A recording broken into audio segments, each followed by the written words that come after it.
Welcome to Front Office Pros. Today, we're going to be talking about the quarterbacks from the scouting combine and whether they were winners or losers. Hike!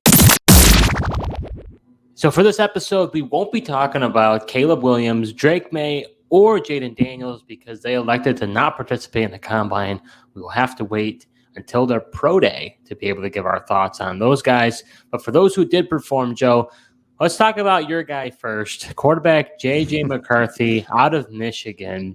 He's been a riser, in this process. People are starting talking about he was a first-round pick. Now he's a top 15 pick. Now he's be possibly a top 10 pick. Do you think he lived up to the billing after his combine performance?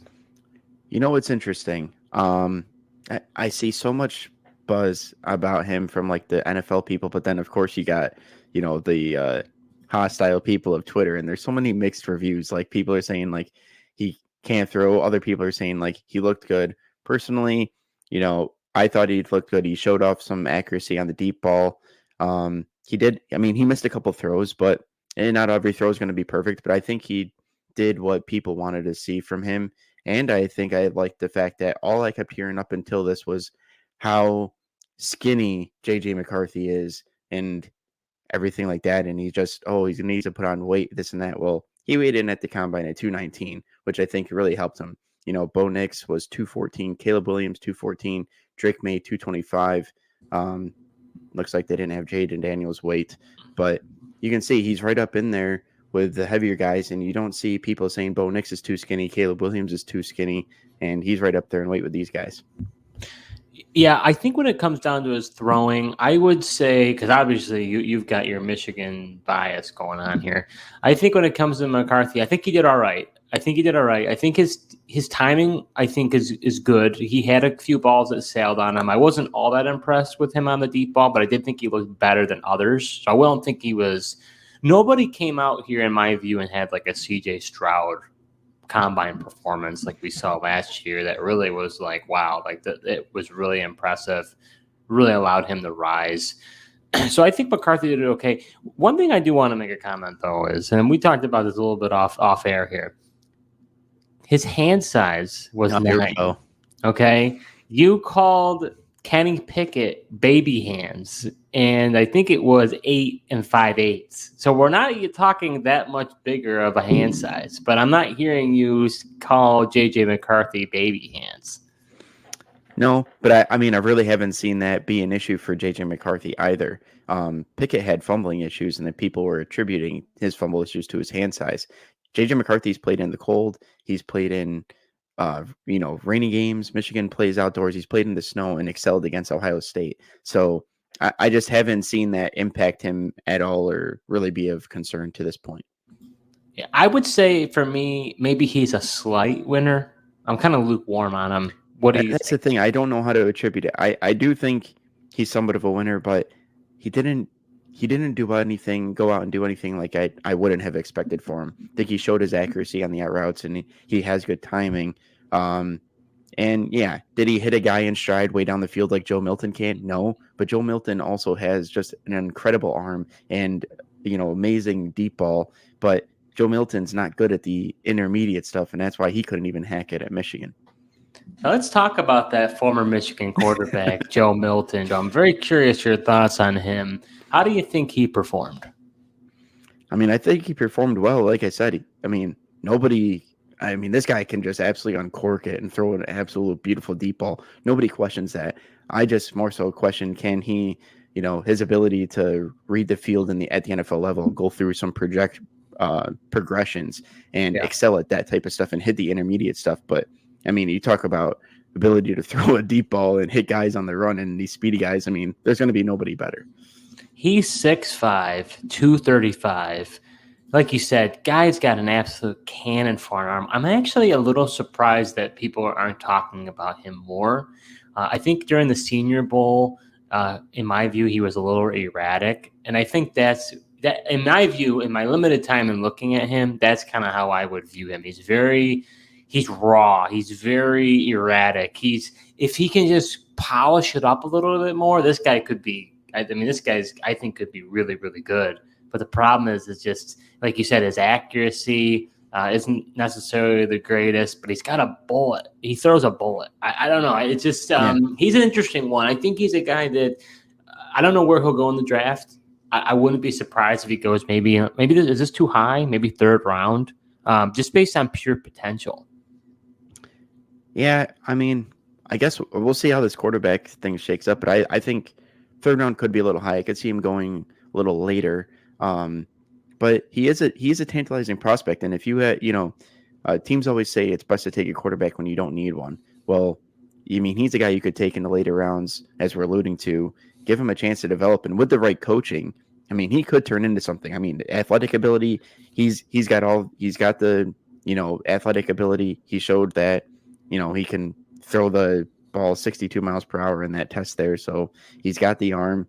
It's just a matter of can all that other stuff progress, and mainly, a lot of that stuff is getting the knowledge base between the ears to be able to play quarterback. So I referenced the Senior Bowl. Let's talk about the Senior Bowl MVP and Spencer Rattler, a guy who, from an athletic standpoint, did not do so hot. Ended up running a 4.96 in the 40-yard dash. Not many quarterbacks did run the 40. He ended up being 6 foot 211. Joe, I kind of view the Rattler as a loser here. What do you think?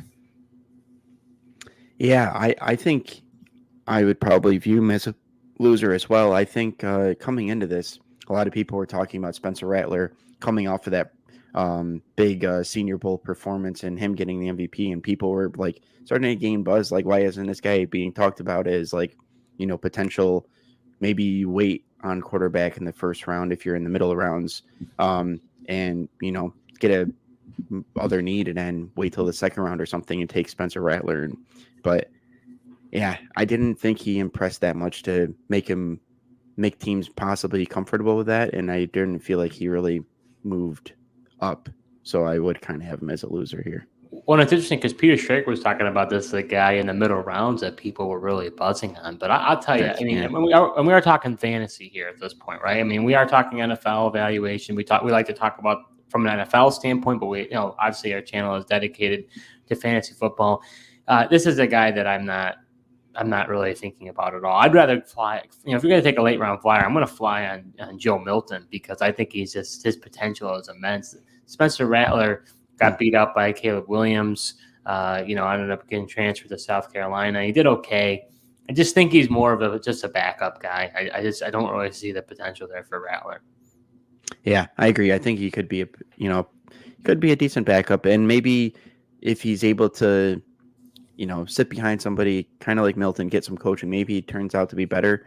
But at the moment, he definitely seems to be that guy, and I just wonder if the immaturity in his younger years is still going to follow him as far as being on that TV show when he was younger and whatnot. And I understand. I mean, I wouldn't hold a guy what he does at 17, 18 years old against him, but you know how the NFL works. Oh, absolutely. It just takes one thing for these talent evaluators to sour on a guy. How about another quarterback, Joe, with Bo Nix? I know you're very interested as a Broncos fan looking at these quarterbacks. I got to say, he might have been the guy I was most underwhelmed with when it came to Nix. I'd say he's the loser for me in this group. Felt like his deep ball to me was very underwhelming. There was the thoughts of, does he have the arm? I didn't, for me, show that he had the arm. He's got some accuracy. From a fantasy perspective, I don't see this guy being a world beater. I don't see him, ever getting to the point where he's, having a lot of stats. I view him as a second round pick at best. If a team drafts him in the first round, I think it's a mistake. Yeah, well, the Broncos don't have a second round pick, so they might have to take him in the first round. Because I do think this could be a Sean Payton guy. Bo Nix was never going to wow you at the combine. This isn't really for him. Like, we all know he doesn't really have the deep ball, but supposedly his processing speed is there, and he just stands in the pocket, gets the timing throws. I mean, Sean Payton's looking for that. I don't know how many other teams are looking for that, but that's kind of his game. So the deep ball isn't really his game, and like all these other throws to kind of show off your arm. We all know he doesn't have the strongest arm, but other guys have been fine with not having the strongest arm. Like Peyton Manning never had the strongest arm or threw like the fastest ball, but his processing speed and anticipation and throws and accuracy is what put him over the top. Yeah, I mean, I hear what you're saying. I just in today's NFL, Okay. I like the guys who are going to show you a little bit of flash, who's going to give you a little bit of ability. And we're able to see those type of guys. But, those are the guys you're seeing: Mahomes, Allen, right? These are guys who are the top of the top, and they have the ability to do that. I view Nix as a game manager. I'm sorry. I don't see that he can. He's not a type of player, in my view, that's going to allow your team to go to the next level. You're going to have a strong supporting cast, a la like a Brock Purdy, in my view, with the Niners. Have a strong supporting cast. This guy maybe could do it, but he's not going to be, as Cam Newton would say, he's not a game changer. No, he's definitely not a game changer. He's just a solid guy that's going to win from the pocket, kind of keep you on schedule and methodically move you down the field. So real quick, Nix or McCarthy then right now for you? Because that's who the Broncos are talking about at this point. Well, I just think I would take McCarthy. I think, he's 21, and I think he has some ability to be kind of that game changer. He's not this. Nix has some mobility. I like the athleticism better out of McCarthy. He has the ability to, is he the best? McCarthy's not the best deep ball thrower either, but he's definitely got, more of an ability at that than Bo Nix at this point. So for me, the ultimate winner of the combine was Michael Penix for the quarterback position. Came out as 6'2", 216 with huge hands at 10.5. But, this guy, we weren't really surprised. This is his bread and butter when it comes to Penix. He's got great accuracy. He's got a great deep ball. But it's all about what's it going to look like when you got pressure in your face and you got the pads on. Because when he's in shorts, guy looked, in my view, very good. And he was, in my view, and plus the thing that was interesting was based on the media reports, the medical evaluations teams were not concerned from what it sounds like based on the reports. Sounds like, that's not going to be an issue for him.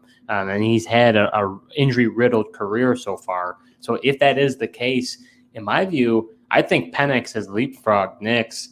You've got the potential of McCarthy. I think Penix is in the conversation with that fourth quarterback spot. We don't know about May and Jaden Daniels because we weren't able to really see them. So it's going to be interesting. I think he's in the first round conversation, though. Yeah, I definitely think he is there. The concern I have for him is really the one defense that he faced Michigan, which is the best defense. They also play the NFL style. And when he was blitzing pressured, he just didn't perform well in the national championship game. So that concerns me. Like you said, I had no doubt that Michael Penix was going to come out here and kill the combine. This is him. He can uncork the deep ball. He's got tremendous accuracy. For the most part, the ball goes out. I just wonder though, he doesn't really give you much with his legs and getting away. He's a guy that's going to beat you from the pocket. He, reminds me of Tua in that way. Like Tua just stands in the pocket and then going to deliver the quick reads. But if he's not in that type of offense and on that type of team, I'm concerned for him. Are you right now, Penix or McCarthy? Who's above right now? I think it depends on. I think Penix is still more of that game manager, kind of like we talked with Bo Nix. Just like he's gonna.